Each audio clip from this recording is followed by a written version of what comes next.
Liz Wood surprises the tell all on 90 Day Fiance with a new boyfriend and a crude jab at Ed Brown's size. No, it's not his height. With separate bedrooms, the whiny drama involving Gino Palazzolo and Jasmine Pineda continues. When Rob Warren and Sophie Sierra appear together, they acknowledge that nothing is happening in the bedroom. Despite Michael Ilsami's charming personality, Angela Deem isn't having it. Settle in for a lengthy ride as we relive the first part of Tell All. No Limits, Season 8, Episode 20. Liz Woods, her 90-day fiancé, disparages Ed Brown. Liz Woods arrives at the shared residence by herself in the first episode of the 90-day fiancé Tell All, but Ed Brown soon follows. Everyone will move into a New Jersey McMansion together, adding a unique twist to the traditional end-of-season reunion. Big Ed Brown and Liz Woods haven't seen one another in 6 months. Liz acknowledges to the other ladies that she thinks she ought to hurl a shoe at him. However, as soon as they are face-to-face, they both become emotional. Liz Woods even gives Ed a long hug while wiping the tears off his face. The fact that she hugged him so long astounds Jasmine Pineda, and says Ed is crying like a crocodile. At one point, Liz Woods even calls him baby by mistake. But Ed Brown takes a shot of bourbon and then launches into his passive-aggressive VS. When he tells Liz that he doesn't miss San Diego at all, she calls him a diva. Liz Woods tosses an insult and a bomb later in 90 Day Fiance. Liz Woods goes over the nightmare of Ed canceling the wedding, the incident involving the taco pasta, and Ed hitting on other women in bars. He is reminded that he will go to purgatory hell by having her mother Patty appear on stage. Still, Ed Brown claps back, saying she even made him feel better about Liz Wood's outburst. Liz says Ed's not got enough resources. Liz Wood's new romantic interest, Jason, is introduced by host Sean Robinson. Ed becomes smarmy, and Jason tells him to stop bothering them. Liz adds that she doesn't need to act pretending around her new partner. Happily ever after. Gino Palazzolo is once again exposed by Jasmine Pineda. Wave after wave of happily ever after couples pull up to the joint home. Gino Palazzolo and Jasmine Pineda bring a ton of personal belongings with them. Jasmine shows up sporting her sash from Miss Latina International.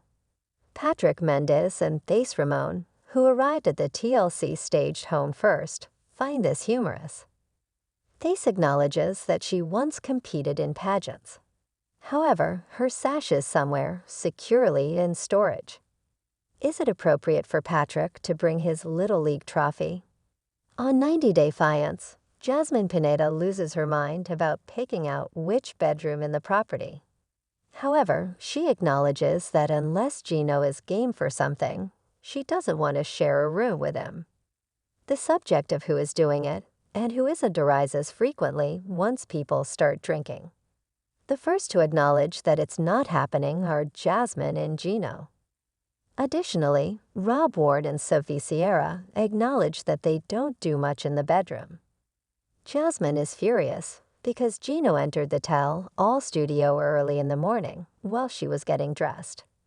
Gino gets all the asterisk she on her. They later carry on debating on stage. Jasmine claims he never gets completely nude in front of her and that he still hasn't filed her paperwork. He claims he is completing all the required job and that she treats him poorly. The actors are taken aback when Jasmine claims that his *** and addiction is the cause of all of their issues, and that he indulges in porn starring his former sugar baby. Michael makes it to the Tell All in 90 Day Fiance. One pair stood out as the other happily ever after couples benefited from the free alcohol provided at the property. Everyone was speculating about whether Angela Deem and Michael Elsami would appear. When Emily Bieberly called it a night while heavily pregnant, everyone else followed suit. Even the following morning at the studio, the couple managed to keep everyone guessing. Thus, everyone was taken aback when Michael Ilasami casually entered the green room. That is, everyone save Angela Deem. While Big Ed was doing hair and makeup, she sobbed on his shoulder. His recommendation was to return him and maintain her position. When she came out, Angela looked bad in a metallic jumpsuit that was raspberry in color. Michael was chastised by her for interacting with the others already, ordering him to stay in her effing sight. Rob Warren tries to step in and advises that she give Michael the opportunity to share his perspective. However, Angela Deem, a 90-day fiancé veteran, advises him to shut up and storms onto the stage, calling Michael a hoe in New Jersey. She hurries off stage, screaming that she despises tell-alls and that she will never be a Chanto, Pedro, or Mohammed, 3 former cast members. She says Michael is putting her in a terrible light, even though, in truth, he is the one with all the answers. 4 down, 1 to go. Until the next occasion.